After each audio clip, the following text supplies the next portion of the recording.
Hey, I'm here at Evolve Fitness. This is James. Just finished a nice long tempo run, and I'm going to go over some stretches for you guys. These stretches are not just for post-run, they're great for after-run, but they're great after any workout. We're going to go from, so to speak, head to toe. So we'll start off with the hands, actually. These stretches are great, actually, if you sit at a desk and type a lot. Use your hands, use a BlackBerry, drive, etc., etc.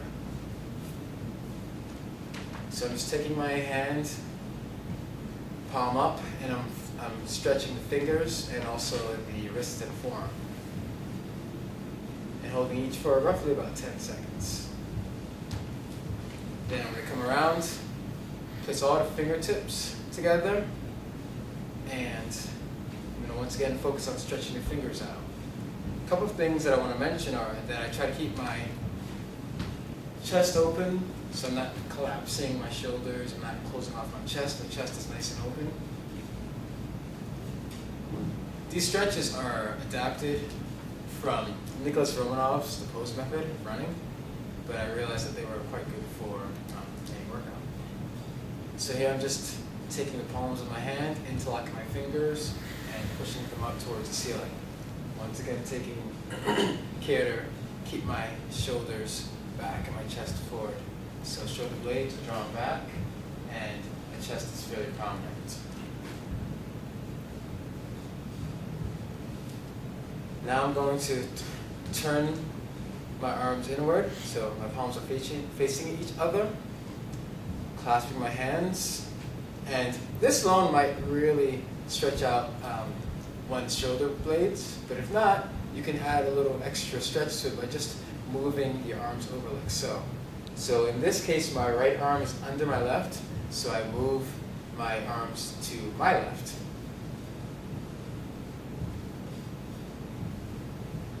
This is a nice variation of a more common stretch, where you drop the shoulder blade down and bring the arm across the body. But I feel like this one gets just a few more of the shoulder girdle and shoulder muscles. Switch sides.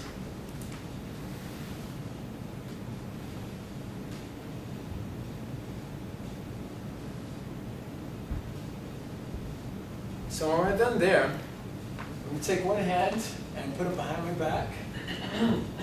If you're unable to bring your hand back this far, wherever you get is perfectly fine.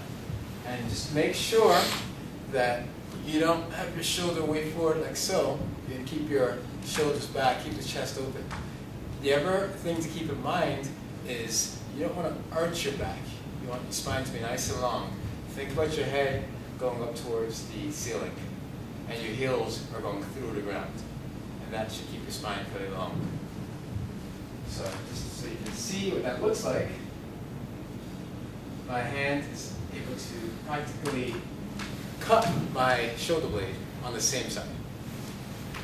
So going along with that, take your fingers and interlock them like so. So as you can see, once again, my spine is quite long, so I'm not arching the back, and believe me, when you first try this, that's going to be your urge, but just try not to do that. So engaging, tucking your pelvis, keeping your abs engaged, and once again, thinking about your head going up towards the ceiling. Then we'll switch sides.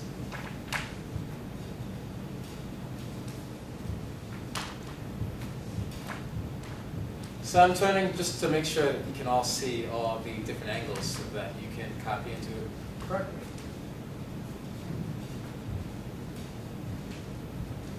Once again, taking care to keep my spine nice and long and interlocking the fingers.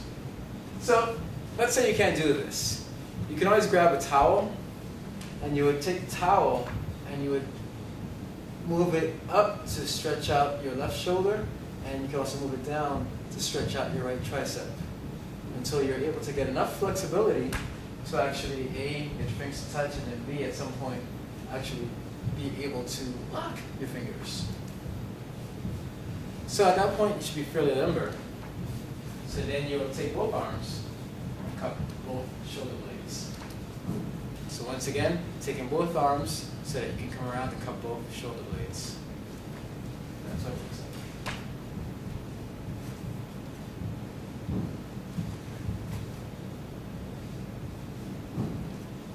And then lastly, for the arm sequence,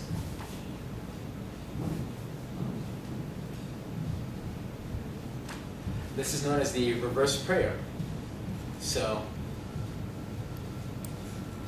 your hands are in that kind of position. Palms are pushing into each other. Spine is long, shoulders are back.